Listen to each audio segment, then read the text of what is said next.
আজি আমি কৰিম এছামিছৰ জিকিৰ পাঠৰ প্ৰশ্নবিলাক। 1 নম্বৰ আছে চমু উত্তৰ দিয়া। জিকিৰৰ ৰচক কোন? জিকিৰৰ ৰচক হয় শাহ মিলন নামৰ এগৰাকী ইছলামী সাধু। তেওঁৰ আজান ফকীৰ বুলি জনা যায়। জিকিৰ বৰা কিহৰ লগত তুলনা কৰিব পাৰি?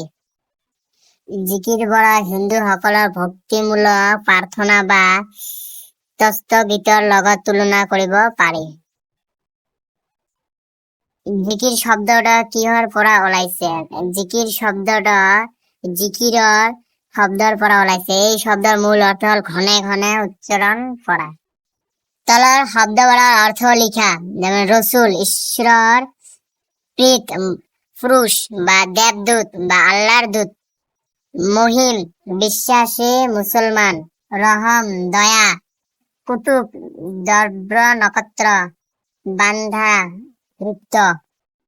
3 নম্বৰ কোশ্চেন হৈছে মাকৰ দ্বাৰা চাহাব জিবাই মাৰে তালি, যেনে শালাৰ শলকৰ লগত দৰকাৰী টাপলি। উল্লেখিত কবিতা ভাগেৰ অন্তৰ্নিহিত ভাবটা বিশ্লেষণ কৰা। আজান ফকীৰৰ দ্বাৰা ৰচিত উক্ত কবিতা ভাগৰ জৰিয়তে মানৱ জীৱনৰ কথা কবলৈ বিচৰা হৈছে মক্কা হল এক পবিত্ৰ তীৰ্থস্থান। ইয়াৰ আল্লাহ অৰ্থাৎ ভগৱানৰ দৰ্শন লাভ বাবে বহুতেই মক্কালৈ জিকিৰ গায়, কিন্তু ইয়াৰ মাজেৰে জীৱই আল্লাহৰ কোনো সন্ধান নাপায়, কিয়নো জীৱকালত যি এবাৰ আল্লাহ নিৰ্দেশ কৰা পথত খোজ দিয়ে নাই, তেওঁ আল্লাহক কাহানি বাই পৰিত্যাগ কৰিছে। মানুহৰ ভুল ধাৰণা বশৱৰ্তী হৈ মানৱ জীৱনৰ এটাৰ পাছত এটা পাপ কৰি শেষ মক্কালৈ যায়, তাত পৰম মুক্তি লাভৰ বাবে।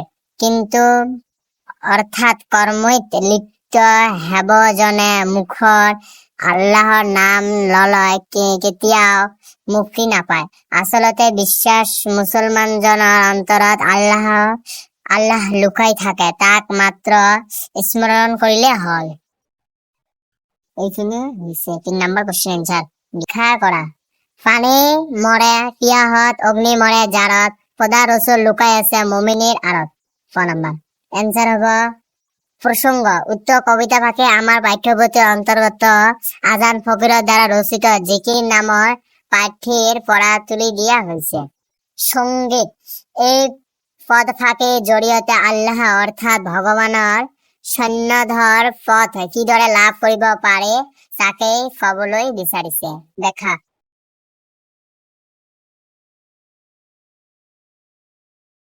খ নম্বৰ কি দিছে? মাকৰ দুৱাৰত চাহাব পীৰ, বেনিৰ ঘাট, বেহাৰ নপৰে তাত মায়ের ভেটে ভাত। উত্তর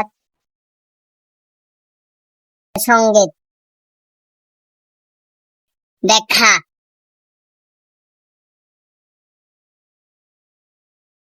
গ নম্বর কি দিছে?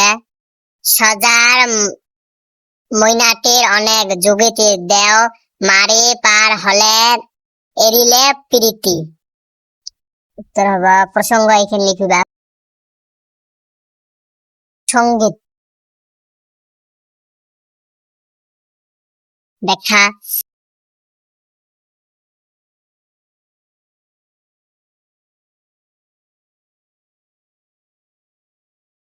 ভাষা বিভাগ সমার্থক শব্দ লিখা।